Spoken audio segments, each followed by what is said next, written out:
Lots of focus in the French papers today after the announcement by the French government about the beginning of the end of lockdown. The lockdown is being eased. That's what Le Parisien says rather excitedly on its front page, outlining all the new changes that'll be coming into place. After hospitals, it's now French society that faces the test, Le Parisien's editor says. The right-wing paper Le Figaro, meanwhile, celebrates the, quote, door to freedom being opened ever so slightly. Indeed, French people will have more freedom to move, albeit under the watchful eye of authorities, the paper says.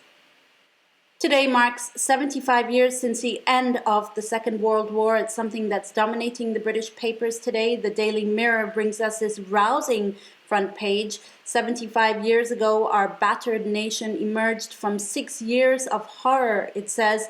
Now, as we fight a new enemy, it's time to draw inspiration from that, quote, magnificent wartime generation, the paper says. To the US now, where 2 men have been charged in the shooting death of a young black man, Ahmaud Arbery, back in February.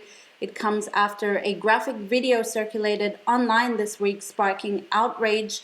Arbery had gone out for a run when he was chased down by the former police officer and his son, who believed that he looked like a suspect in a series of neighborhood break-ins. Arbery was shot to death, and his death is really sparking outrage in the Washington Post today, which says, I quote, "We're not living in the wild, wild west anymore."